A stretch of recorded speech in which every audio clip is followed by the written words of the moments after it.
Hi friends, welcome back to my channel. ಬೆಳಿಗ್ಗೆ ಟಿಫನ್ಗೆ ವಾಂಗಿಬಾತ್ ಮಾಡಿದ್ದೆ. ಮಕ್ಳಿಗೆ ಲಂಚ್ ಬಾಕ್ಸ್ಗೆ ವಾಂಗಿಬಾತ್ ಮತ್ತು ಸ್ನ್ಯಾಕ್ಸ್ಗೆ ಫ್ರೂಟ್ಸ್ ಹಾಕಿದ್ದೀನಿ ಮಕ್ಳಿಗೆ ಬಾಕ್ಸ್ಗೆ. ಮತ್ತು ನಮ್ಮನೆಯವರು ನಾಷ್ಟನೆಲ್ಲ ಬೆಳಗ್ಗೆ ಮಧ್ಯಾಹ್ನ ತಿನ್ನೋದಿಲ್ಲ, ಅದಕ್ಕೆ ಅವ್ರಿಗೆ ಅನ್ನ ಸಾಂಬಾರು ಮಾಡಿದ್ದೀನಿ ಮಧ್ಯಾಹ್ನಕ್ಕೆ.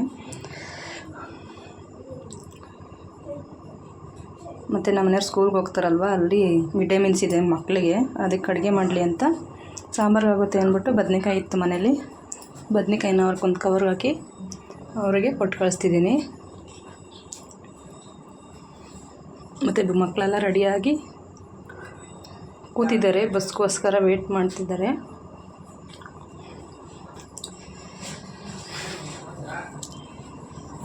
ವ್ಯಾನ್ ಬರುತ್ತೆ, ಒಂದು 9 ಗಂಟೆ ಹಿಂಗೆ ವ್ಯಾನ್ ಬರುತ್ತೆ. ವ್ಯಾನ್ ಬಂದಿದೆ ಫ್ರೆಂಡ್ಸ್, ನೋಡಿ ಹೋಗ್ತಿದ್ದಾರೆಲ್ಲ ಸ್ಕೂಲ್ಗೆ. 4:15 ಹಿಂಗೆ ಬರ್ತಾರೆ. ಮತ್ತು ನೈಟ್ ಕಡಲೆ ಸಾಂಬಾರಿಗೆ ಅಂತ ತರಕಾರಿ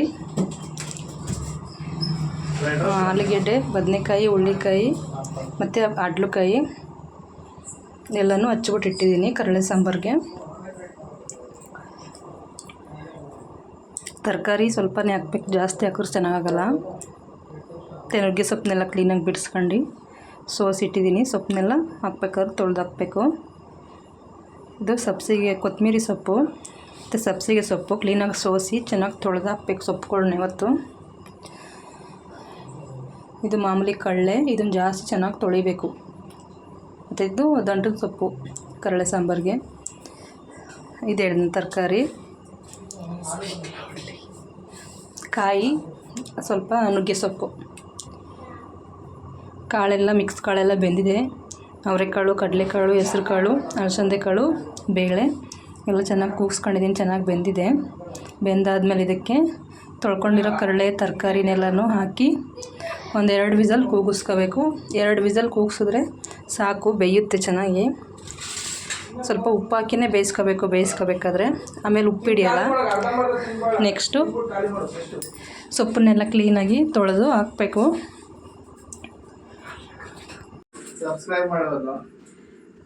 ಸೊಪ್ಪನ್ನೆಲ್ಲ ಕ್ಲೀನಾಗಿ ತೊಳೆದು ಹಾಕಿ ಸೊಪ್ಪನ್ನ ಫಸ್ಟ್ ಚೆನ್ನಾಗಿ ಬೇಯಿಸ್ಕೋಬೇಕು. ತರಕಾರಿ ಜೊತೆ ಸೊಪ್ಪು ಕೂಡ ಮಿಕ್ಸ್ ಆಗಿ ಟೇಸ್ಟ್ ಕೊಡಿಸುತ್ತೆ ಫ್ರೆಂಡ್ಸ್, ಒಳ್ಳೆ ಟೇಸ್ಟ್ ಕೊಡುತ್ತೆ. ಸಬ್ಸಿಗೆ ಸೊಪ್ಪು ಇದಕ್ಕೆ ಸೂಪರ್ ಕಾಂಬಿನೇಷನ್ನು. ಸಬ್ಸಿಗೆ ಸೊಪ್ಪು ಹಾಕಿದ್ರೇ ಚೆನ್ನಾಗಿ ಟೇಸ್ಟ್ ಆಗೋದು. ಸೊಪ್ಪೆಲ್ಲ ಹಾಕಿ ಸ್ವಲ್ಪ ಅದನ್ನು ಮಿಕ್ಸ್ ಕೊಡಬೇಕು.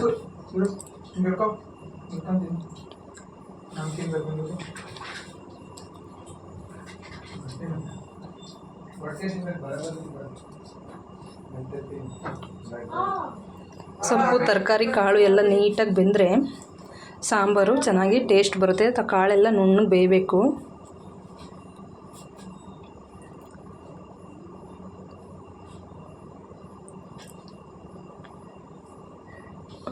ಮತ್ತು ಸೊಪ್ಪು ಕಾಳೆಲ್ಲ ಚೆನ್ನಾಗಿ ಬೆಂದಿದೆ ಫ್ರೆಂಡ್ಸ್. ಇವಾಗ 1-2 ಟೊಮೊಟೊ, ಸ್ವಲ್ಪ ಕಾಯಿ ಮತ್ತು ಮನೇಲಿ ಮಾಡಿಸಿರುವಂಥ ಮಸಾಲನ್ನ 1 ಸ್ಪೂನ್ ಮಸಾಲ ಹಾಕಿ, ಖಾರದ ಪುಡಿ, ಮಸಾಲ ಅಂದರೆ ಖಾರದ ಪುಡಿ, ಅದನ್ನು ಹಾಕಿ ಚೆನ್ನಾಗಿ ಮಿಕ್ಸ್ ಕೊಡಬೇಕು.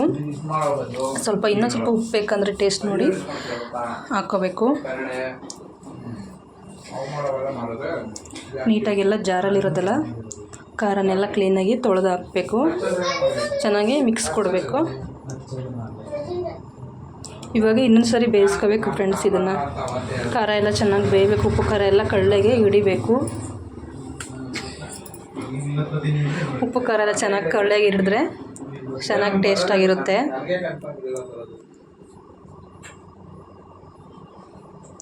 ಚೆನ್ನಾಗಿ ಹಿಂಗೆಲ್ಲ ಮಿಕ್ಸ್ ಮಾಡ್ಕೊಂಡ್ರೆ ಚೆನ್ನಾಗಿರುತ್ತೆ. ಈಗೆಲ್ಲ ಉಪ್ಪು ಖಾರ ಎಲ್ಲ ಚೆನ್ನಾಗಿ ಬೇಯಲಿ. ಒಂದು 10 ನಿಮಿಷ ಚೆನ್ನಾಗಿ ಬೇಯಿಸ್ಕೊಳ್ಳಿ. ಟೇಸ್ಟ್ ನೋಡ್ಕೊಳ್ಳಿ ಉಪ್ಪು ಖಾರ ಹೆಂಗಿದೆ ಅಂತ. ನೆಕ್ಸ್ಟ್ ಇದಕ್ಕೆ ಒಗ್ಗರಣೆಗೆ ರೆಡಿ ಮಾಡ್ಕೊಳ್ಳಿ.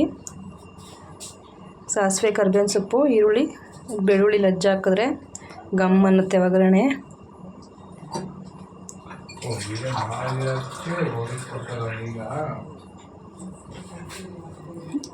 ಒಗ್ಗರಣೆ ಈರುಳ್ಳಿ ಎಲ್ಲ ಚೆನ್ನಾಗಿ ಬೆಂದಮೇಲೆ ಅದಕ್ಕೆ ಸಾಂಬಾರನ್ನು ಹಾಕಬೇಕು. ಕುದೀತಾ ಇರೋವಂಥ ಕಡಲೆ ಸಾಂಬಾರು ಹಾಕಿ